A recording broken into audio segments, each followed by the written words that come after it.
ప్రభునాలో మీ అందరికీ కూడా వందనాలు తెలియజేస్తున్నాను సిస్టర్. మరలా మీ మధ్య చేరి ప్రభుని ఆరాధించుకోవడానికి ప్రేమపూర్వకంగా మీరు నన్ను ఆహ్వానించినందుని బట్టి మీ అందరికి కూడా కృతజ్ఞతలు తెలియజేస్తున్నాను. కొద్ది సమయాన్ని మనం దేవుని వాక్యాన్ని ధ్యానించుకుందాం.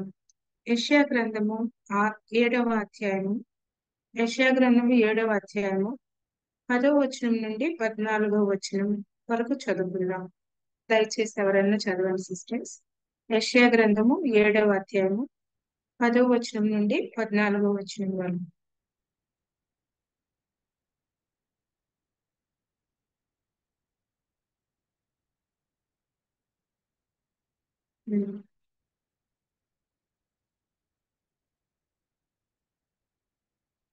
ప్రభువు తానే మీకు ఒక సూచన చూపించును.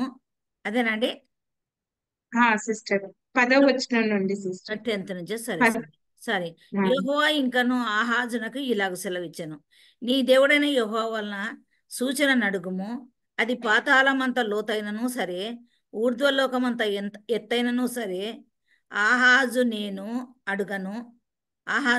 అడుగను యెహోవాను శోధింపనని చెప్పగా అతడు ఇలాగ చెప్పెను, దావీదు వంశస్థులారా వినుడి, మనుషులను విసిగించుట చాలదనుకొని నా దేవుని కూడా విసిగింతురా.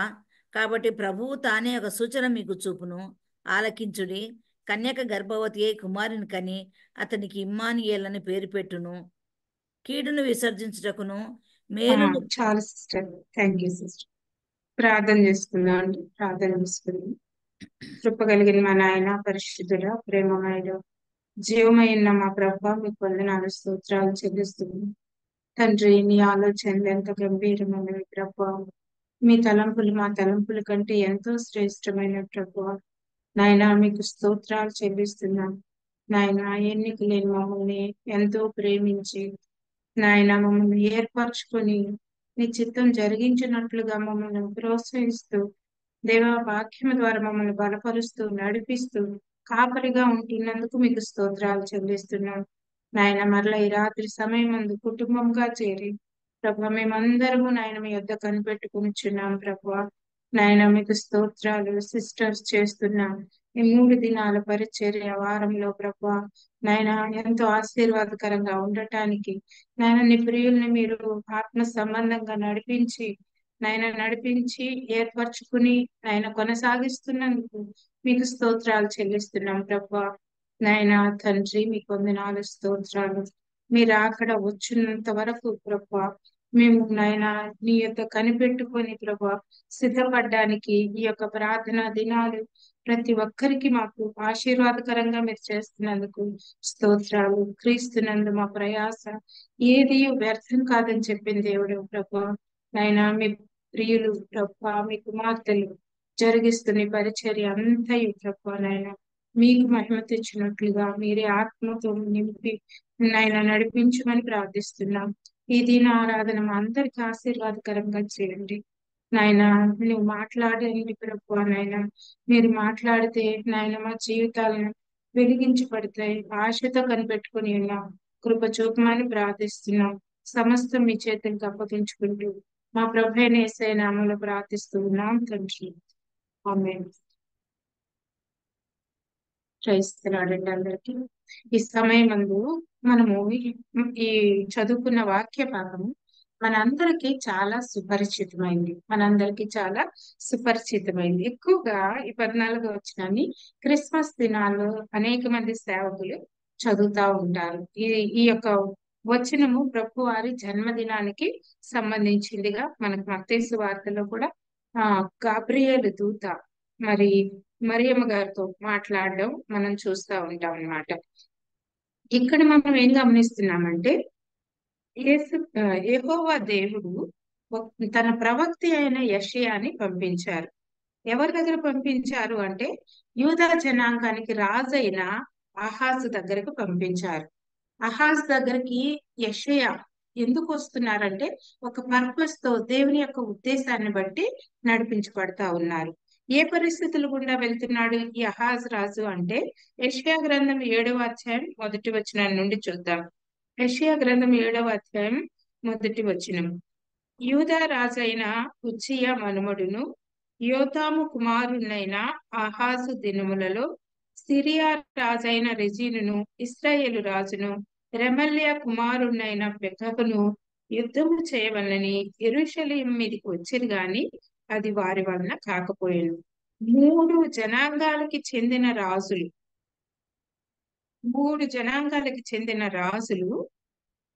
ఇక్కడ యూదా రాజు అయినటువంటి అహాజు మీదకి యుద్ధానికి వచ్చారు. ఎంత ప్రయత్నం చేసినా గాని అది వారి వల్ల కాలేదంట.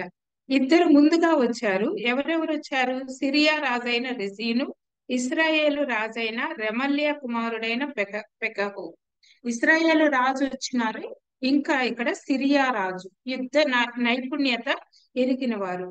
వీరిద్దరు వచ్చినప్పుడు వారి వల్ల కాలేదని వాళ్ళు ఇంకా కొంతమందిని తోడు చేసుకున్నారంట. 2వ వచనంలో, అప్పుడు సిరియన్లు ఎఫ్రాయిమీలను తోడు చేసుకునిరని. ఇంకా ఎవరి దగ్గరికి వెళ్ళారంట? ఎఫ్రాయిమీలను కూడా తోడు చేసుకుని వచ్చినట్లుగా మనం చూస్తా ఉన్నాం.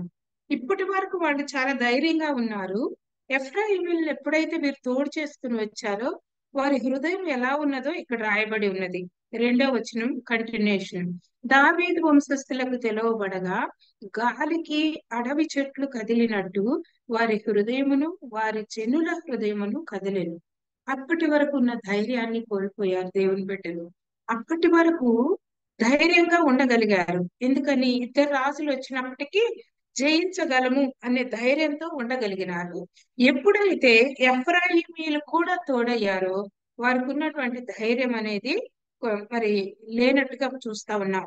బహు కలవరానికి గురయ్యారు. ఎటువంటి కలవరంలో వాళ్ళు ఉన్నారంటే, గాలికి అడవి చెట్లు కదిలినట్లు వారి హృదయము వారి జనుల హృదయం కదులుతూ ఉంది. గాలికి అడవి చెట్లు ఎలాంటి పరిస్థితికి వచ్చారు?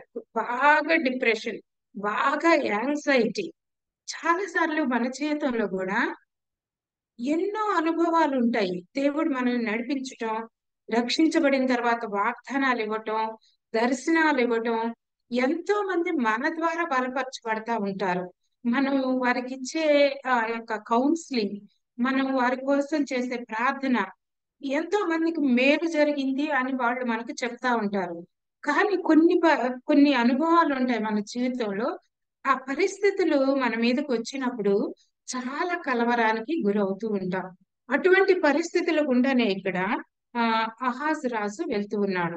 అప్పుడు దేవుడు ఏం చేస్తూ ఉన్నాడంటే 3వ వచనంలో చూస్తున్నామండి. 7వ అధ్యాయం 3వ వచనం. అప్పుడు యెహోవా యెషయాతో ఇలాగ సెలవిచ్చాను. వెంటనే దేవుడు కలుగు చేస్తున్నాడు తన బిడ్డల జీవితంలో. అహాజ్ రాజు దేవునికి అంత అనుకూలంగా జీవించలేదు. అయినప్పటికీ కూడా యూదా జనాంగము దేవుని ఏర్పాటులో ఉన్న జనాంగం, తన ప్రజలు. దేవుడు చూడండి తన బిడ్డల కొరకు ఎంత అకౌంటబిలిటీ తీసుకుంటాడు, ఎంత రెస్పాన్సిబిలిటీ తీసుకుంటాడు. ఇక్కడ అహాజు రాజు ప్రార్థించినట్లు కూడా మనం చూడం, దేవుని సన్నిధిని వెతికినట్టు కూడా మనం చూడం. కృంగిన పరిస్థితిలో ఉన్నప్పుడు వెంటనే దేవుడు తన ప్రవక్త అయిన యెషయాని సిద్ధపరుస్తూ ఉన్నాడు. అప్పుడు యెహోవా యెషయాతో 3వ వచనంలో ఇలాగ సెలవిచ్చెను. ఆహాజును ఎదుర్కొనుటకు నీవును నీ కుమారుడైన షెయర్యా షూబును వెళ్ళి మాట్లాడమంటున్నాడు. ఇక్కడ చాలా ఆశ్చర్యం కలిగించే విషయం ఏంటంటే అండి, యెషయా ప్రవక్తనే ఎంతకాలం దేవుడు వాడుకున్నాడు.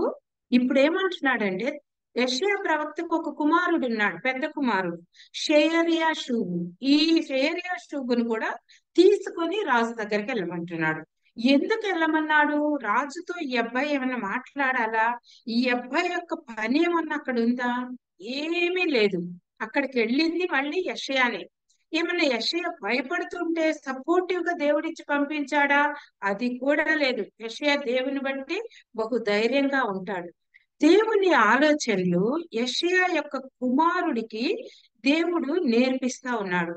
దేవుడు ఒక జనరేషన్ ని సిద్ధపరుస్తా ఉన్నాడు. మన జీవితంలో కూడా విశ్వాసంలో ఎదిగిన మన ద్వారా మన బిడ్డలు నేర్చుకుంటూ ఉంటారు.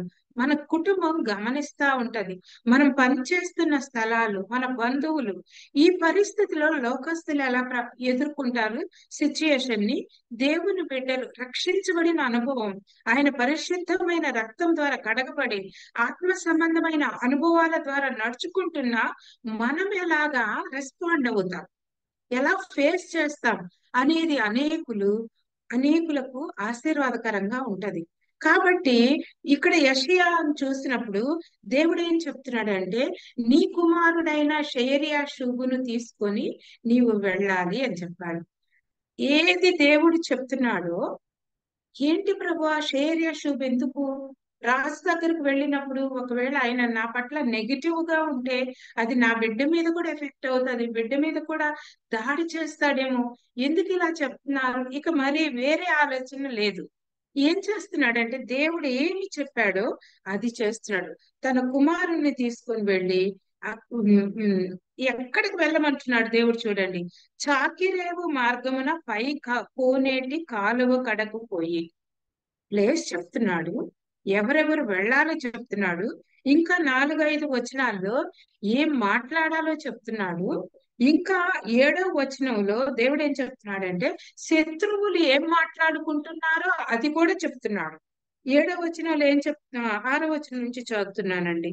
మనం యూదా దేశంలోనికి పోయి దాని జనులను భయపెట్టి వారి ప్రాకారములను పడగొట్టి టాబెయేలను వాని కుమారుని దానికి రాజుగా నియమించుదాం రండని చెప్పుకొనిరి. శత్రువులు ఏం మాట్లాడుకుంటున్నాడో కూడా దేవుడు ఇక్కడ అహాజ్ రాజుకు తెలియదు వాళ్ళు ఏం మాట్లాడుకుంటున్నారు. అహాజ్ రాజుకి ఏం తెలుసు? వాళ్ళందరూ కూడా యుద్ధానికి వచ్చారు. ఆ సిచ్యువేషన్ ని తట్టుకోలేక భయపడిపోతూ ఉన్నాడు. గుండె అవిసిపోయి ఉన్నాడు అహాజ్ రాజు.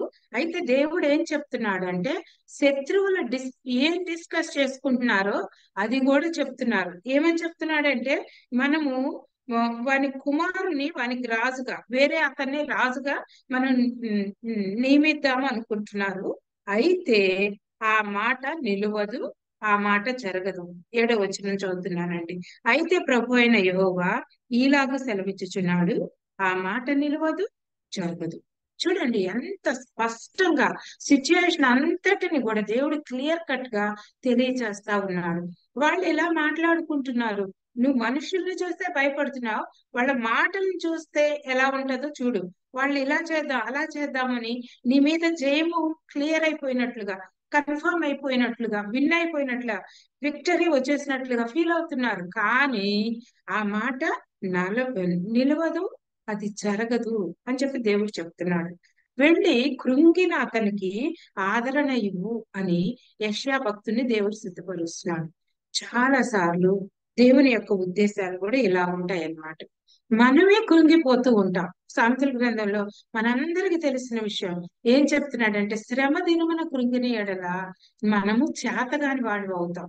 శత్రువు మనల్ని చూసి హేళన చేస్తాడంట. శ్రమ దినమున కృంగిన ఎడల చేతగాని వాడు అవుతాం. చాలా కష్టం అండి శ్రమని ఎదుర్కోవడం, చాలా కష్టం. అయితే దేవుడు తన సన్నిధి ఎంత దగ్గరగా ఉంటది అనేది అహాజ్ రాజుకు తెలియజేస్తున్నాడు. దేవుడు శత్రువులు తన బిడ్డకు వ్యతిరేకంగా ఏం మాట్లాడుకున్నాడు, తన ప్రజలైన యూదా జనాంగానికి వ్యతిరేకంగా ఏం మాట్లాడుకుంటున్నాడు అన్ని ఆయన శ్రద్ధగా గమనిస్తున్నాడు. ఇక్కడ దేవుడు ఏం చెప్తున్నాడు అంటే ఈ ఆదరించటానికి యెషయాని దేవుడు సిద్ధపరుస్తున్నాడు. యెషయా మాత్రమే కాదు, యెషయాతో పాటు తన కుమారుణ్ణి కూడా దేవుడు ఇచ్చి పంపిస్తా ఉన్నాడు అనమాట. దేవుడు ఇక్కడ యూదా జనాంగం మీదకి వచ్చిన శ్రమ యెషయా ప్రవక్త కుమారుడైన షయర్యాషూబుకి ఒక ఆశీర్వాదకరమైన అనుభవం. తన ప్రజల పట్ల ప్రభు ఎలాగ బాధ్యత తీసుకుంటాడు, ప్రభు ఇచ్చే ఆదరణ ఆయన ఎలా ఉంటుంది అనేది ఎదుగుతున్న ఆ యొక్క యవనస్తునికి ఒక అంటే ఒక ఆశీర్వాదకరమైన అనుభవంగా దేవుడు ఇస్తా ఉన్నాడు. అయితే దేవుడు ఇంత శ్రద్ధ కలిగి తన ఉద్దేశం అంతటిని బయలుపరుస్తూ ఉంటే 10వ వచనంలో రాజు ఎలా రెస్పాండ్ అవుతున్నాడో చూద్దాం. 10వ వచనాన్ని చదువుతున్నాను. యెహోవా ఇంకను ఆహాజునకు ఇలాగ సెలవిచ్చెను, యెహోవా ఇంకను ఆహాజునకు ఇలాగు సెలవిచ్చెను, అది నీ దేవుడైన యెహోవా వలన సూచన అడుగుము. అది పాతాళమంత లోతైనను సరే, ఊర్ధ్వలోకమంత ఎత్తైనను సరే. దేవుడు అంటున్నాడు, నేను నా ఉద్దేశాన్ని తెలియజేస్తున్నాను. ఇంకా ఏదన్నా నీకు డౌట్ఫుల్ గా అనిపిస్తే, ఇది కావాలి నాకు ప్రూఫ్, నువ్వు నాకు తోడుగా ఉన్నావు. మనకు చాలా సందర్భాల్లో తెలుసండి. యుద్ధానికి వెళ్ళమన్నప్పుడు గిద్యోను అంటాడు, దేవా నువ్వు నాకు తోడై ఉన్నావు అన్నది నాకు రుజువు కావాలి. 3 సార్లు నేను నిన్ను శోధింపబడనేమో, ఇక్కడ మంచు పడాలి, గొర్రెబొచ్చు తడవాలి, లేదంటే గొర్రెబొచ్చు తడవకూడదు, చుట్టుపక్కంతా తడవాలి. ఇలా కొన్ని సూచనలతో దేవుని యొక్క ఉద్దేశాన్ని స్థిరపరచుకున్నాడు తన హృదయాన్ని.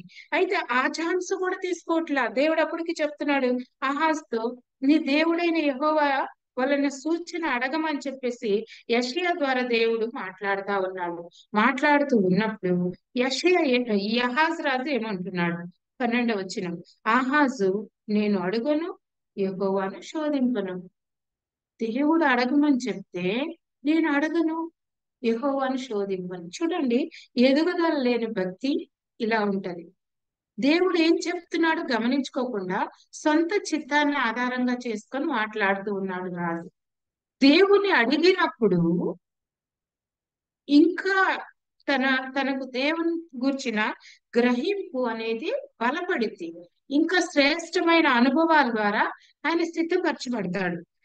ఈ దినాల్లో కూడా క్రైస్తవ విశ్వాసులు చేస్తున్న లోపం ఏంటంటే, మన కోసం ఎవరైనా ప్రార్థిస్తారా, మన కోసం ఎవరైనా దర్శనాన్ని చూసి చెప్తారా, ఇది దేవుని చిత్తమా కాదా అనేది మనకు. దేవుని చిత్తమే చెయ్యాలి అన్న ఆశ ఉంటుంది, మంచిదే. అయితే ఆశ కోసం దేవుని ఉద్దేశాన్ని ఎరగడానికి బదులుగా మనుషుల్ని ఆధారంగా చేసుకుంటున్నాం. మనకంటే ఇంకొకరిని విశ్వాసంలో ఎదిగిన వారిగా ఎంచుకుంటున్నాం. మంచిది, అలా అనుకోవటం మంచిది. దేవుని వాక్యంలో కూడా దేవుడు చెప్తాడు, ప్రతివాడు తనకంటే ఇంకొకరిని గనుడుగా ఎంచుకోండి, విశ్వాసంలో ఎదిగిన మనిషిని గనుడుగా ఎంచుకుంటాడు. కానీ దేవుని కంటే ఎక్కువగా మనుషుల మీద మన విశ్వాస జీవితం ఆధారపడి ఉండకూడదు.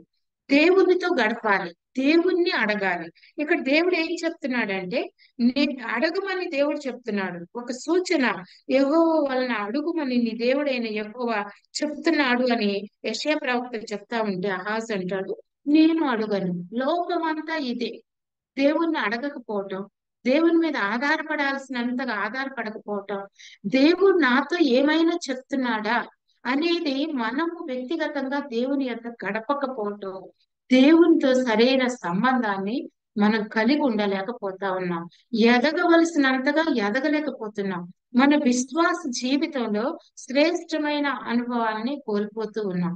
యెషయాకి ఆహాజు రాజుకి ఎంత వేరియేషన్ కనిపిస్తుందంటే, యెషయా ప్రవక్తని దేవుడు అన్నాడు, నీ పెద్ద కుమారుడైన షేయరి అశుభుని తీసుకొని వెళ్ళు, చాకిరేవుకు వెళ్ళు, ఆ దారిలో ఉన్న కోనేటి యొక్క కాలువ దగ్గరకు వెళ్ళు. What ever the lord guides the Isaiah, he is willing and submitting himself to do and to go through that వే అన్నమాట.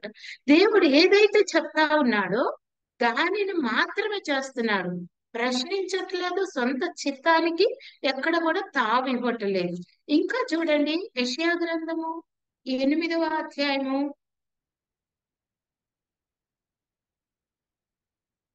1వ వచనం నుండి చదువుకుందాం. యెషయా గ్రంథం 8వ అధ్యాయం 1వ వచనం, మరియు యెహోవా, నీవు గొప్ప పలక తీసుకొని మహేషాలాల్ హష్బజ్ అను మాటలు సామాన్యమైన అక్షరములతో దాని మీద రాయుము.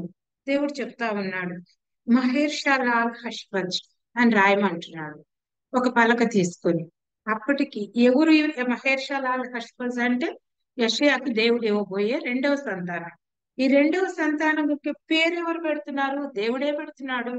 ఆ పేరుకి ఏమన్నా మంచి మీనింగ్ ఉందా అంటే, ఫుట్ నోట్ ఇచ్చి కింద రాశారు చూడండి, త్వరితముగా దూకుడును, ఆతురముగా కొల్లబెట్టబడును.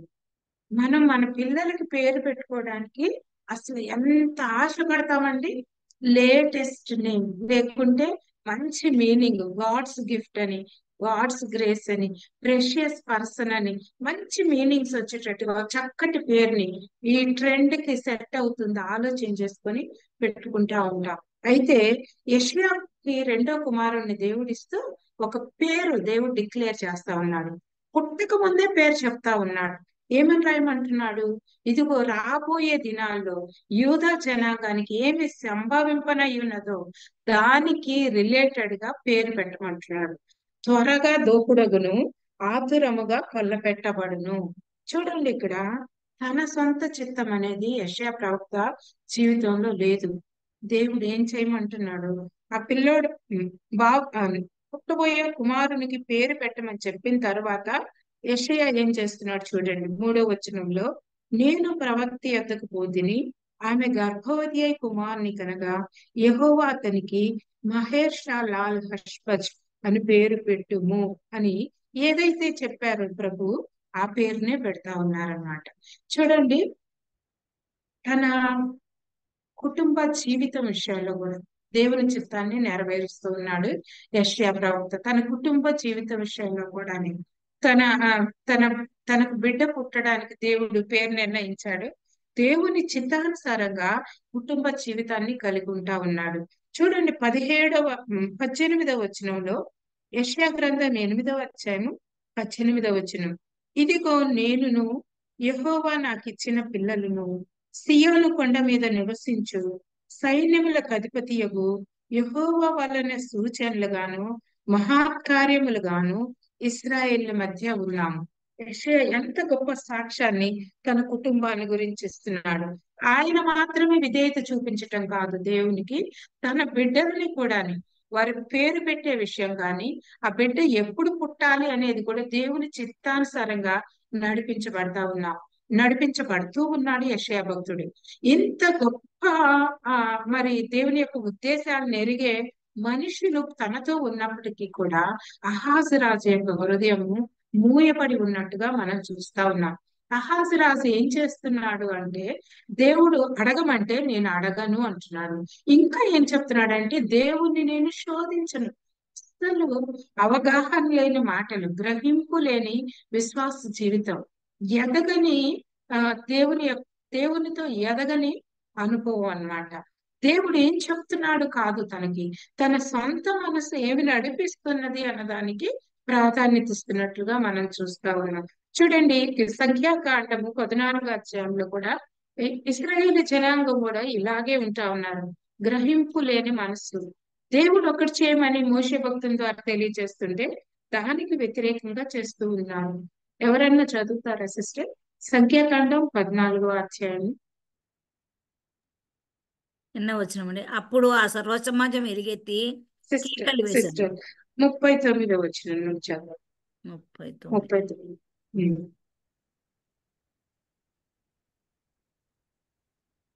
మోషే ఇశ్రాయేలు అందరితో ఆ మాటలు చెప్పగా ఆ జనులు చాలా దుఃఖించిరి. వారు ఉదయం లేచి ఆ కొన మీదకి ఎక్కి చిత్తమండి మేము పాపము చేసిన వారము యెహోవా చెప్పిన స్థలమునకు వెళ్ళుదుము అనిది. అప్పుడు మోషే ఇది ఎలా మీరు యెహోవా మాట మీరుచున్నారేమి? అది కొనసాగదు. యెహోవా మీ మధ్యను లేడు గనక మీ శత్రువుల ఎదుట హతము చేయబడుదురు. మీరు సాగిపోకుడి. ఏలియనగా అమాలేకీయులు కనానీయులు మీకంటే ముందుగా అక్కడికి చేరి ఉన్నారు. మీరు ఖడ్గం చేత కూలుదురు. మీరు యెహోవాను అనుసరించటం మానితిరి కనుక ఇక యెహోవా మీకు తోడయ్యుండడని చెప్పాను. అయితే వారు మూర్ఖించి ఆ కొండకెక్కిరి. అయినను యెహోవా నిబంధన మందసమైనను మోషే అయినను పాలెములో నుండి బయలు వెళ్ళలేదు. అప్పుడు ఆ కొండ మీద థ్యాంక్ యూ సిస్టర్. చాలా ఇక్కడ ఏం జరుగుతుంది అంటే ఆ యొక్క దేశాన్ని, వాగ్దాన దేశాన్ని వేగ చూడడానికి పంపించబడ్డారు 12 ఒక్కొక్క గోత్రం నుంచి ఒక్కొక్క రిప్రజెంటేటివ్ 12 మంది పంపించబడ్డారు. చెడ్డ సమాచారాన్ని తీసుకుని వచ్చారు. ఎంతగా చెడ్డ సమాచారాన్ని తీసుకుని వచ్చారంటే ప్రజలు దేవుని యొక్క ఉగ్రతని చూసే అంతగా 10 మంది యెహోషువకి కాలేబుకి వ్యతిరేకంగా చెప్తున్నారనమాట. అక్కడ సిచ్యుయేషన్ సేమే. యెహోషువ కాలేబులు ఏం చెప్తున్నారంటే వీళ్ళేమో వారి దృష్టికి మేము మిడతల వలె ఉన్నాము, అమాలేకీయులు కనానీయుల దృష్టికి మేము మిడతల వలె ఉన్నాము, వారిని జయించటం సాధ్యం కాదు అని చెప్తున్నారు. యెహోషువ కాలేబులు ఏమంటున్నారంటే వారి దృష్టికి మేము మిడతల్లాగా ఉన్నమాట వాస్తవమే, కానీ యెహోవా దేవుని వలన మనం జయం పొందుతాము అని చెప్పారు. చెప్పినప్పుడు వీరు 10 మంది చెప్పిన దాన్ని బట్టి ఇశ్రాయేలీలందరూ ఒళ్ళు పెట్టి ఏడ్చారు. ఎలా ఏడ్చారంటే ఇక వాళ్ళంతా కూడా జయం పొందుతున్నారంటే వాళ్ళ శక్తిని బట్టి మాత్రమే జయం పొందినట్టు, వాళ్ళకి దేవుడే లేనట్టు, దేవుడు వాళ్ళ పక్షంగా ఏమీ కలుగు చేసుకోనట్టు సొంత మనసు ఏలుబడి చేస్తా ఉందన్నమాట. ఇక్కడ ఏలుబడి చేసినప్పుడు ఏమైందంటే దేవుని యొక్క ఉగ్రత దిగి వచ్చి ఆ 10 మంది కూడాని దేవుని చేత అంటే దేవుని చేత వారు మరణాన్ని చనిపోవలసిన పరిస్థితిని చూస్తారన్నమాట. అటువంటి పరిస్థితిని చూసినప్పుడు మిగిలిన వాళ్ళందరూ యెహోషువ కాలేబు మాత్రము దేవుని యొక్క ఉగ్రతకి గురి కారు. అప్పుడు వాళ్ళందరికీ భయం వచ్చి ఇప్పుడు ఏమంటున్నారంటే దేవుడు ఆ కొండ మీదకి వెళ్ళమన్నారు కదా, శత్రువులతో యుద్ధం చేయమన్నారు కదా, మేము భయపడి ఇప్పటి వరకు మీ మాట వినలేదు కదా, ఇప్పుడు మేము వెళ్తాము అంటున్నారు. మోషే మరలా వాళ్ళని ఆపడానికి చాలా ప్రయాసపడ్డారు. దేవుడు ఏం చెప్తున్నాడు అన్న దానికి తావియ్యాలి మనం. దేవుడు ఏం మాట్లాడుతున్నారు, సిచ్యువేషన్ సేమే, మన సొంత దృష్టితో చూడడం మానేయాలి. దేవుడు మనల్ని లీడ్ చేస్తాడు, దేవుడు మన ద్వారా తన యొక్క ప్రభావాన్ని శక్తిని చూపిస్తాడు. దేవునికి తావివ్వాలి. యాయీరు కుమార్తె కూడా చనిపోయినప్పుడు యేసు ప్రభుని పిలుచుకొని వచ్చినప్పుడు ప్రభు ఒక మాట అంటారు, మీరు గొల్లు చేయకుడి స్థలమియుడి అంటాడు. మీరు గొల్లు చేయకుడి, ఈ చిన్నది నిద్రించి చిన్నదే కానీ చనిపోలేదు, నాకు స్థలం ఇయ్యుడి అంటాడు. ఇక్కడ కూడా మన జీవితాల్లో ఆలోచన చేయాల్సింది, దేవునికి సమయం ఇస్తున్నామా, దేవునికి స్థలం ఇస్తున్నామా అంటే ప్రేయర్ రూమ్ కాదు, కానీ మన హృదయంలో దేవునికి తావిస్తున్నామా, మన ఫ్యామిలీ లైఫ్ మనం నడుస్తున్నామంటే, లేకపోతే మన బిడ్డల్ని చదివిస్తున్నామంటే, లేకపోతే మనం ఏదైనా కుటుంబానికి సంబంధించి నిర్ణయాలు తీసుకుంటున్నాం, ఉద్యోగానికి సంబంధించి నిర్ణయాలు తీసుకుంటున్నాం, ప్రేయర్ కి సంబంధించి, లేకపోతే మన యొక్క మందిరానికి సంబంధించి మనం ఏదైనా ఒక నిర్ణయాలు తీసుకుంటున్నాం, మంచిదే, అది మంచి అభిప్రాయమే. కానీ ప్రభువుకి స్థలం ఇస్తున్నామా, ప్రభువును సంప్రదిస్తున్నామా, ప్రభుతో మాట్లాడుతున్నామా, ప్రభు నీ చిత్తమేనా, మంచి పని చేసేటప్పుడు అది దేవుని చిత్తమే కదా, వద్దని ఎందుకు అంటాడు, చిత్తమే, కానీ మన ద్వారా చేయబడాలనుకుంటున్నాడా లేదా పరిశోధించుకోవాలి. ఈ సమయంలో చేయబడాలనుకుంటున్నాడా లేదా దేవుడు, అది కూడా ఆలోచించాలి. ఇక్కడ వీళ్ళు ముందు విశ్వసించండి, నేను పంపించినప్పుడు యుద్ధానికి వెళ్ళండి అని చెప్తే సంఖ్యాకాండ 14 అధ్యాయంలో కనానీయుల మీదకి మోషే వద్దని చెప్తున్నాడు, అయినా కూడా వినకుండా కొండెక్కి వెళ్ళినట్టుగా మనం చూస్తా ఉన్నాం. దానికి కారణం ఏంటో 44వ వచనంలో మనం చూస్తాం. అయితే వారు మూర్ఖించి ఆ కొండ కొనకెక్కిపోయిరి, ఆ వెంటనే వారు హతము చేయబడరని కూడా కింద ఉంటుంది అన్నమాట. మూర్ఖత చూపే హృదయం దేవుని యొక్క కార్యాన్ని ఆటంకపరుస్తా ఉంది. దేవుడు వారికి విజయాన్ని ఇవ్వాలనుకుంటే అపజయం వచ్చింది. దేవుడు వాగ్దాన దేశానికి మధురమైన అనుభవాలతో తీసుకెళ్లాలనుకుంటే చేదైన అనుభవాలకు వస్తా ఉన్నాయి. సొంత చిత్తం ఎంత ఏలుబడి చేస్తా ఉంది విశ్వాసుల్ని. అక్కడ యూదా రాజు అయిన అహాజు అంతే, దేవుడు అడగమంటే నేను అడగను అంటున్నాడు. ఇంకా మంచిగా తన విధేయతను కనపరుస్తున్నా అన్నట్టుగా నేను దేవుణ్ణి శోధించను అంటున్నాడు. సొంత చిత్తాన్ని ఆస్పదం చేసుకొని అపవాది దేవుని బిడ్డల్ని ఏలుబడి చేయటమే కాకుండా దేవుని యొక్క కార్యాన్ని ఆటంకపరుస్తా ఉన్నాడు. మధురంగా ఉండవలసిన మన యొక్క అనుభవాల్ని అపశృతి వచ్చేటట్లుగా, కన్నీటి మయమయ్యేటట్లుగా అపవాది చేస్తా ఉన్నాడు. అందుకనే అపోస్తల కార్యాల గ్రంథము 7వ అధ్యాయంలో ఒక మాట అంటాడు. ఎవరు? స్టెఫెన్ భక్తుడు ఒక మాట అంటాడు, దేవునికి హృదయాన్ని లోపరచట్లేదు మీరు అంటాడు. అపోస్తల కార్యముల గ్రంథం 7వ అధ్యాయము 51వ వచనాన్ని చదువుతున్నానండి. ముష్కరులారా, హృదయములను చెవులను దేవుని వాక్యమునకు లోపరచ నల్లని వారలారా, మీ పితరుల వలె మీరును ఎల్లప్పుడూ పరిశుద్ధాత్మను ఎదిరించుచున్నారు. దేవునికి హృదయాన్ని వాళ్ళు లోపరచకుండా ఏం చేస్తున్నారంట? పరిశుద్ధాత్మను ఎదిరిస్తున్నారు. ఇంకా ఎవరిని ఎదిరించారంట చూడండి. హృదయములను చెవులను దేవుని వాక్యానికి లోపరచట్లా. అంటే వినట్లేదని కాదు, విని విధేయత చూపించట్లా. హృదయంతో వింటున్నారు, చెవులతో వింటున్నారు, కానీ వాక్యాన్ని జరిగించట్లా. వాక్యానికి తావివ్వటం లేదు. వాక్యం అంటే ఎవరిక్కడ? యేసు ప్రభువారు. మనకి యోహాను సువార్త 1వ అధ్యాయంలో తెలుసు. ఆ వాక్యము శరీరధారి అయి, మొదటి వాక్యంలోనేమో దేవుని యొద్ద ఉండేనని చూస్తాము. తర్వాత 12వ వచనంలో ఆ వాక్యము శరీరధారి అయి కృపాసత్య సంపూర్ణంగా మన మధ్య వసించారు. వాక్యము, దేవుని వాక్యం అంటే ఎవరిక్కడ? యేసు ప్రభు వారికి హృదయాన్ని లోపరచట్లేదు అంటున్నాడు. ఇంకా ఏమంటున్నాడు? పరిశుద్ధాత్మని ఎదిరిస్తున్నారు అంటున్నాడు. మీ పితరులను ప్రవక్తలలో ఎవరిని హింసింపకయుండిరి. ఆ ప్రవక్తలను పంపించింది ఎవరు? సృష్టికర్త అయిన యెహోవా దేవుడు. యెహోవా దేవుని మాట వినలేదు. దేవుని వాక్యం అయ్యున్న యేసు ప్రభువుకి తావివ్వలేదు. పరిశుద్ధాత్మను కూడా దుఃఖపరుస్తూ ఎదిరిస్తూ ఉన్నారు.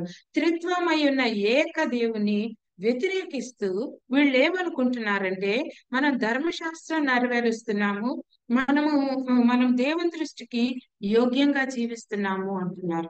ఈ రాత్రి సమయంలో ప్రియులారా, దేవుడు మనతో మాట్లాడేది ఏంటంటే, దేవుడు మనతో ఏం నేర్పించాలనుకుంటున్నారంటే, ప్రతి దాని విషయమై ప్రభు దగ్గర స్థలం ఇవ్వాలి, ఆయనకు సమయం ఇవ్వాలి. ప్రభు ఏం చెప్తున్నారు? కొన్ని అనుభవాలు మన స్వంత నిర్ణయం బట్టి కాకుండా, విశ్వాసులు చేసిన దాన్ని బట్టి కాకుండా, వారి జీవితాలని దేవుడు అలా నడిపించుండొచ్చు, కానీ మనతో దేవుడు ఏం మాట్లాడాలనుకుంటున్నాడు, ఇది మనకి లోపిస్తా ఉంది. ఈ అహాజు రాజుని దేవుడు అంటున్నాడు, యెహోవా యొద్ద అడుగుము అని. అహాజు రాజు రెస్పాండ్ అవుతున్నాడు, నేను అడగను అని. మోషే భక్తుని దగ్గర ఇశ్రాయేలీయులు కూడా అదే. దేవుడు వెళ్ళమన్నప్పుడు ఏడ్చారు, చనిపోతామని. దేవుడు వెళ్ళొద్దు అన్నప్పుడు తీర్మానంతో, తిరుగుబాటుతో మూర్ఖించి వారు కొండ కొనకి ఎక్కిరి అని చూస్తా ఉన్నాం. కాబట్టి మన జీవితాల్లో అపవాది సొంత చిత్తాన్ని ఏలుబడి చేయడానికి, దేవుని దగ్గర కనిపెట్టడానికి సమయం లేకుండా, కనిపెట్టాలన్న మనసు లేకుండా, ఆ విధంగా హృదయాన్ని దేవునికి లోపరచకుండా ఆటంకపరుస్తున్నాడా అనేది మనం పరిశీలన చేసుకుందాం. అక్కడ ఇశ్రాయేలీయులు కూడాని దేవునికి లోబడుతున్నాం అన్నట్టే అనుకున్నారు, కానీ దేవుడు ఏ సమయంలో కొండ మీదకి ఎక్కమంటున్నాడు అనేది కనిపెట్టట్లేదు. మోషే చెప్తున్నా గ్రహించుకోవటంలా.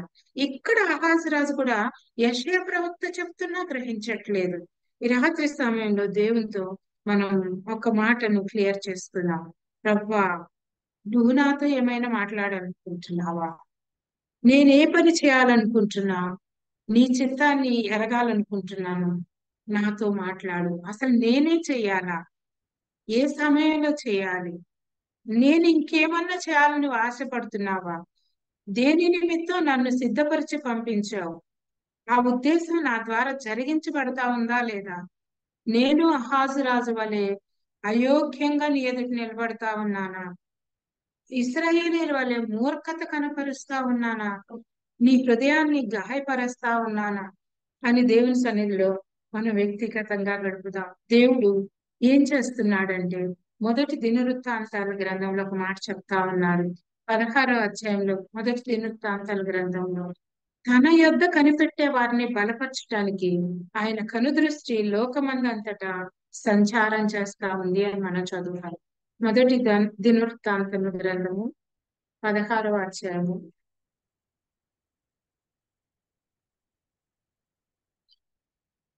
క్షమించండి, 2వ క్రానికల్స్ 2వ దినవృత్తాంతముల గ్రంథం 16వ అధ్యాయము 9వ వచనం.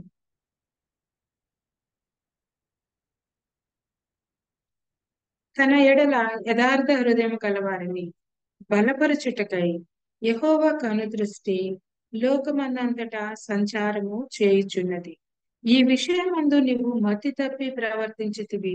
రాజులతో దేవుడు మాట్లాడుతా ఉన్నాడు.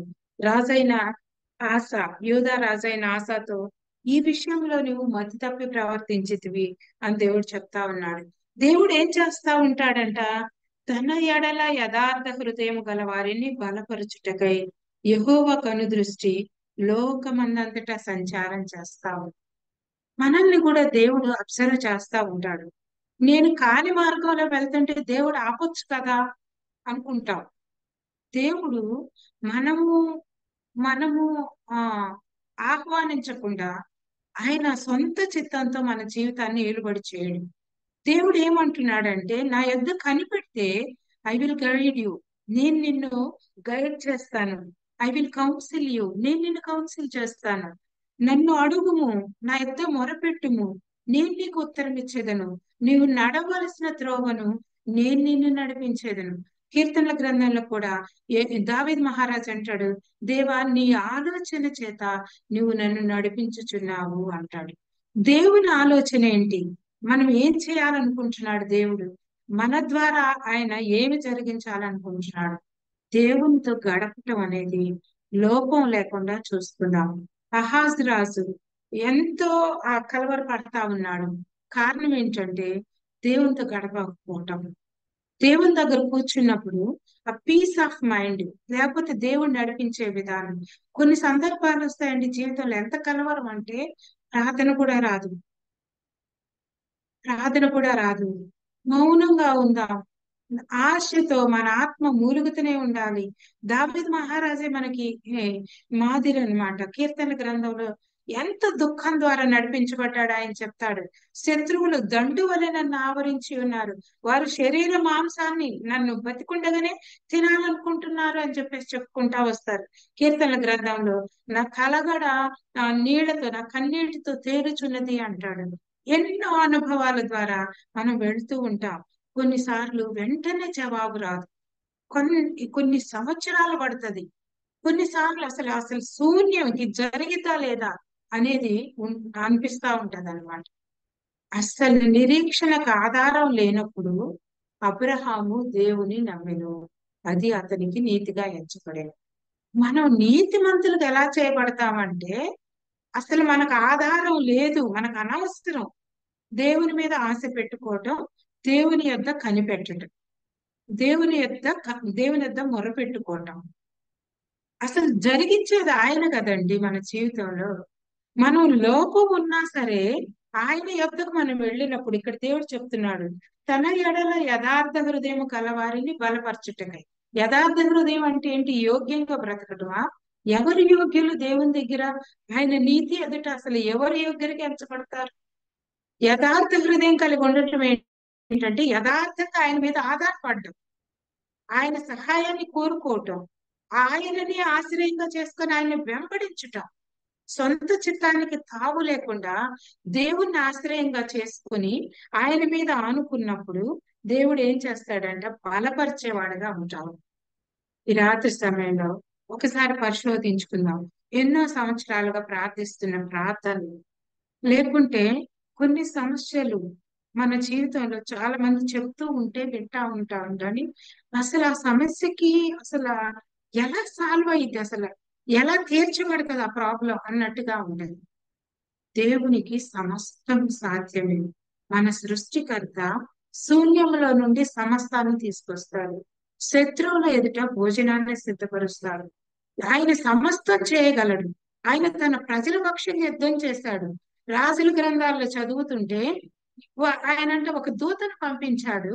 ఆ రాత్రి శత్రువుల్ని 1,70,000 మందిని ఒక్క దూత వచ్చి చంపేశాడంట. ఇంకా కొన్ని యుద్ధాలు తన ప్రజల పక్షంగా దేవుడు చేశాడు.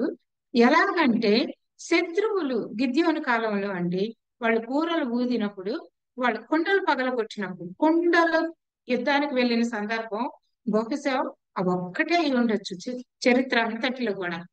ఏ దేశ చరిత్ర చూసినా కుండలతో యుద్ధం చేసిన అనుభవం ఎక్కడ ఉండుండదు బహుశా. ఆ కుండల సౌండ్ అంట వాళ్ళకి బాంబుల సౌండ్ లాగా వినిపించిందంట, ఏదో మిసైల్స్ పడ్డట్టుగా అనిపించిందంట. శత్రువులు ఆ టైంలో ఏం జరుగుతుందో తెలియక తన ఎదుట ఉన్న సేమ్ సిరియన్లే తన వారే వాళ్ళని ఏం చేశారంటే ఒకళ్ళనొకళ్ళు పొడుచుకున్నారంట. దేవుడు సమస్తాన్ని చేయగలడండి. యెహోవా హస్తం పొరుచు కాలేదు. ఆయన మార్పు లేని దేవుడు. ఆయన పాత నిబంధనకు పరిమితమైన దేవుడు కాదు. ఆయన కనుదృష్టి మనల్ని చూస్తా ఉన్నాడు. ఆయన గమనిస్తున్నాడు. ఇక్కడ సిరియన్లు శత్రువులు మాట్లాడుకుంటున్న మాటలు అహాజు రాజుకి యెషయా ప్రవక్త ద్వారా దేవుడు తెలియచేస్తా ఉన్నాడు. వాళ్ళు ఇలా అనుకుంటున్నారు, అయితే అది జరగదు అని చెప్తున్నాడు దేవుడు. మన గురించి మన పరిస్థితులకు అనుకూలంగా ఏవో ప్రతికూలతలు కనిపిస్తాయి. ఎన్నో నెగిటివ్ సిచ్యుయేషన్స్ ఫేస్ చేయాల్సి రావచ్చు. అయితే దేవుడు మన పక్షంగా ఉన్నాడు. మన నీతిని బట్టి కాదు, మనం ఆయన మీద ఆధారపడటాన్ని బట్టి. ఆయనకి స్థలం ఇవ్వాలి. యాయీర్ కుమార్తె దగ్గర ఎలాగైతే చనిపోయింది ఆల్మోస్ట్ ఆల్. ఇప్పటికి యేసు ప్రభు చనిపోయిన వారిని ఎవరిని లేపలేదు. అసలు ఇశ్రాయేలు జనాంగంలో చనిపోయిన వారు లేపబడ్డం అనే అనుభవం తెలియదు. కానీ యాయీరు నమ్ముతున్నాడు, దేవునికి స్థలం ఇస్తున్నాడు. దేవుడు ఏం చేయాలనుకుంటున్నాడో అది జరిగించబడని అన్నాడు. కాబట్టి మన జీవితాల్లో మూయబడిన స్థితి, అంధకారం ఏలుబడి చేస్తున్న స్థితి, ఇది ఎట్లా జరిగింది, ఇది జరగదు అనే మనసు కలిగి ఉంటున్నామా? నేను అడగను అనే మూర్ఖత చూపిస్తున్నామా? ఇక్కడ శత్రువులు కూడా అదే కదా, ఇశ్రాయేలీలు కూడా అదే అంటున్నారు. మీరు కొండకి ఎక్కొద్దు అంటే మూర్ఖించి కొండకి ఎక్కుతున్నారంట. మన జీవితాల్లో తెలియకుండానే అపవాది చేత మన మీద ఉన్న మూర్ఖతని దేవుని దగ్గర కనపరుస్తున్నామా? దేవుడు పని చేయడానికి తావు లేకుండా ఏవేవో ఆలోచనలతో దినమంతా గడిపేస్తున్నామా? దేవుడు మనతో ఏమన్నా చెప్పాలనుకుంటున్నాడా? చెప్పాలనుకుంటున్నప్పుడు వినడానికి సిద్ధ మనసు యెషయా వలె కలుగుంటున్నామా? అహాజు వలె నేను వినను, నేను అడగను అనే మూర్ఖత్వాన్ని కనపరుస్తున్నామా? ఒకసారి మన విశ్వాస జీవితాన్ని దేవుని దగ్గర పరిశోధన చేసుకుందాం. ఆయన తన బిడ్డల జీవితాల్లో పని చేయాలనుకుంటాడు. ఆయన తన బిడ్డల పక్షంగా యుద్ధం చేయాలనుకుంటాడు. అహాజు రాజు యూదా జనాంగానికి రాజు కాబట్టి, తన జనమైన యూదా జనాంగానికి చెందిన రాజు కృంగిపోతా ఉంటే దేవుడు చూడలేకపోయాడు. అహాజు అడగలేదు దేవుణ్ణి నాతో మాట్లాడమని. కానీ యెషయాని దేవుడు సిద్ధపరుస్తా ఉన్నాడు. యెషయా కుమారుణ్ణి ఆ సిచ్యుయేషన్ కి దేవుడు సిద్ధపరుస్తా ఉన్నాడు. అహాజు రాజు దగ్గరకు వచ్చి దేవుడే కలుగ చేసుకుంటున్నాడు. అయినప్పటికీ మూయబడిన హృదయం కలిగి యెహోవా దేవుని ఎదిరిస్తున్నాడు. విశ్వాస జీవితంలో మనకి ఇటువంటి అనుభవాలు ఉంటా ఉన్నాయా? ఎన్ని సంవత్సరాలు దేవుడు ఏం మాట్లాడుకుంటున్నాడో వినడానికి గమనించుకోలేనంత బిజీ అయిపోతున్నాం మనం. ఏ విషయంలో అయినా దేవుడు తన స్వరాన్ని వినిపించాలనుకుంటున్నాడా? మన హృదయంలో మన తలంపుల ద్వారా దేవుడు మాట్లాడాలనుకుంటున్నాడా? దేవుని క్షమాపణ అడుగుదాం. దేవా నన్ను క్షమించు, నీ యొద్ద ఎలా గడపాలో నాకు సహాయం చేయి, ఎలా నీ స్వరాన్ని వినాలి, నీవేం మాట్లాడుతున్నావు ఎలా గ్రహించుకోవాలి, దేవా నా మూర్ఖతను క్షమించమని అడుగుదాం. ఇశ్రాయేలీలు ఆయన జనాంగమే, ఆయన ఎదిరిస్తున్నారు. ఇక్కడ అన్యులు కాదు, ఇశ్రాయేలీలు ఆయన ఏర్పాటులో ఉన్నవారు, ఆయన అద్భుతాలను చూసిన వారు. దేవుడు ఏం చెప్తున్నాడు గమనించుకోకుండా సొంత చిత్తం చేత ఏలుబడి చేయబడతా ఉన్నారు. యూదా జనాంగానికి రాజైన అహాజు కూడా సిచ్యువేషన్స్ ని బట్టి ఒత్తిడి చేయబడి కృంగిన వాడై అడవి చెట్ల వలె కదులుచున్న హృదయం కలిగి యెహోవా దేవుని పక్కన పెట్టేశాడు. మనకు ఈ రాత్రి సమయంలో దేవుడు మాట్లాడుతూ ఉన్నాడు. దేవునితో మాట్లాడదాం. ఎంత కఠినమైన పరిస్థితులైనా, ఎన్ని సంవత్సరాల నుంచి మారని పరిస్థితుల్ని ఆస్పదం చేసుకున్న మనుషులైనా మనకెందుకండి? అసలు దేవుని దగ్గర పెడదాం. మన పక్షంగా ఉన్నవాడు, లోకంలో ఉన్న వాని కంటే గొప్పవాడు, మన పక్షంగా ఉన్నవాడు. దేవుని యొద్ద కనిపెడదాం. ఒంటరిగా దేవునితో గడుపుదాం. పదే చెప్దాం. హృదయాన్ని దేవునికి లోపరుద్దాం. స్టెఫెన్ భక్తుని ద్వారా దేవుడు అదే చెప్తున్నాడు. పరిసయ్యులు మీరు, శాస్త్రులు, నిష్ఠాగరిష్ఠులు, లోపమేంటో తెలుసా? హృదయాన్ని దేవుని వాక్యానికి లోపరచట్ల. మీకు వాక్యం తెలుసు, వాక్యానికి హృదయంలో తావేయటల్లా, వాక్యాన్ని జరిగించనీటల్లా మీరు లోబడట్లా. దాని ద్వారా పరిశుద్ధాత్మని ఎదిరించిన వారవుతున్నారు. ఈ లోపం మనలో ఉందేమో. దేవుని దగ్గర కనపరుచుకుందాం. దేవునితో సరిచేసుకుందాం. అవివేక హృదయము పాపము, అవివేక హృదయము పాపము. వివేకం లేకుండా ఉంటున్నామా? దేవుడు ఏం చెప్తున్నాడో గ్రహించుకోలేక అవివేకంగా మాట్లాడుతున్నాడు యోధరాజు, ఇశ్రాయేలీయులు కూడా. మనం కూడా ఏమన్నా నడిపించబడుతున్నామా? అటువంటి మూర్ఖతను దేవుని దగ్గర కనపరుస్తున్నామా? దేవునికి తావిద్దాం. యెషయాని దేవుడు ఏం చెప్తే అది చేయమని చేశాడు. యెషయా భక్తుడు సమర్పణ కలిగి దేవునికి ఏం చెప్తున్నాడు తెలుసా అండి ఇశ్రాయేలీయులతో? నేను నా పిల్లలు దేవుని యొక్క సూచనలుగా, దేవుని యొక్క మహత్కార్యాలుగా మీ మధ్య మేమున్నాము. మన వంటి మనుషుడే యెషయా భక్తుడు. అహాజు రాజు వంటి మనుషుడే. దేవుని యొక్క స్పష్టంగా దేవునితో గడిపే అనుభవం ఉన్నప్పుడు ఇంత శ్రేష్టంగా దేవుని చిత్తాన్ని మనం జరిగించగలుగుతాం. లోకం అంతా చెడుతో నిండి ఉన్నప్పుడు, బలాత్కారంతో నిండి ఉన్నప్పుడు నోవహు గురించి దేవుడు చెప్తాడు. దేవునితో నడిచిన వాడు, దేవుడు ఏం చేయమంటున్నాడో అది చేస్తున్నాడు. కొన్ని సంవత్సరాలు ఒకటే పని నోవహుకి, ఈ చెక్కలు కొట్టుకు రావటం, ఓడను తయారు చేయటం. అందరూ వచ్చి అడుగుతున్నారు. నోవహు ఫ్రెండ్స్, తన యొక్క కోడల యొక్క ఇంటి వారు అందరూ వచ్చి, నోవహు ఏం చేస్తున్నావు? పంట వేస్తే ఫలం వస్తుంది, తినడానికి భోజనం ఉంటది, నువ్వేంటి చెక్క పని చేస్తున్నావు? ఇంత పెద్ద ఓడ కడుతున్నావు, ఏం చేస్తున్నావు? అసలు అవసరం లేదు కదా. ఎందుకంటే ఆ రోజుల వరకు కూడా వర్షం లేదంట, భూమి మీద వర్షింపలేదంట. వర్షం ఆకాశం నుంచి రావడం తెలియదు, జల ప్రళయం అసలే తెలియదు. తాను చూడని దాన్ని సమయం మించిపోతుందేమోనండి. హెబ్రీ పత్రికలో రాస్తాడు భక్తుడు, తాను చూడని దానిని జరిగించాడంట.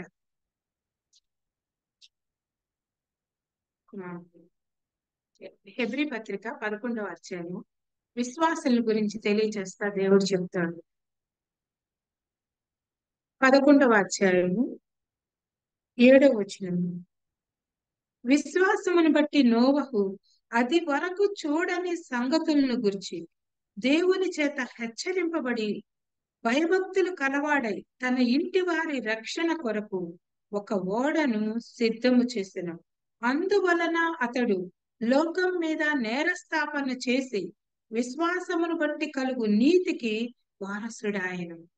నీతిమంతుడుగా చేయబడ్డాడు. దేన్ని బట్టి? దేవుని మాటను వినటాన్ని బట్టి. ఎటువంటి మాట వింటున్నాడు? అప్పటి వరకు లోకం చూడని విషయాల్ని దేవుడు చెప్పాడు, వింటున్నాడు, నమ్మాడు, దాన్ని పని చేస్తున్నాడు క్రియాపూర్వకంగా. మనకెందుకండి అసలు టెన్షన్? దేవుడు ఏం చెప్తున్నాడు దేవుడు చూసుకుంటాడు. మన పని ఏంటి? ప్రార్థించటం, ప్రభు దగ్గర పెట్టడం, దేవుని దగ్గర మొరపెడుతూనే ఉందాం. ఆయన సమయాన్ని, ఆయన చిత్తంలో ఆయన జరిగించనివ్వండి. మనము దేవుని దగ్గరికి వెళ్ళాలి, మనము దేవునితో గడపాలి. దేవుడు యెషయాతో పాటు యెషయా కుమారుడు కూడా విశ్వాసాన్ని నేర్చుకోవాలని ఆశపడ్డాడు. ఒకసారి నేను ప్రార్థన చేస్తూ ఉన్నాను. కొన్ని ప్రేయర్ పాయింట్స్ నా పిల్లల ఎగ్జామ్స్ గురించి అలాగా ప్రేయర్ గ్రూప్ లో చెప్తా ఉంటాను. నేను మార్నింగ్ ప్రేయర్ లైన్ లో జాయిన్ అవుతాను. నేను మాకు ఇక్కడ దానిలో 5 to 7 నేను పిల్లల గురించి ప్రేయర్ పాయింట్స్ ఇస్తా ఉన్నాను ఎగ్జామ్స్ గురించి. దేవుడు నా మనసులోంచి ఒక మాట మాట్లాడుతా ఉన్నాడు. నువ్వు ప్రార్థించిన దానిని ప్రేయర్ పాయింట్ ఇవ్వద్దు అని చెప్తున్నాడు. మొదటిగా నువ్వు ప్రార్థించి ప్రేయర్ పాయింట్ ఇవ్వు అనేది దేవుడు నాకు స్పష్టంగా చెప్పాడు. నేను ఎప్పుడైనా ప్రేయర్ పాయింట్ ఇద్దాం ఎవరికన్నా అనుకున్నప్పుడల్లా ఈ మాట నాకు దేవుడు స్పష్టంగా జ్ఞాపకం చేస్తూనే ఉన్నాడు.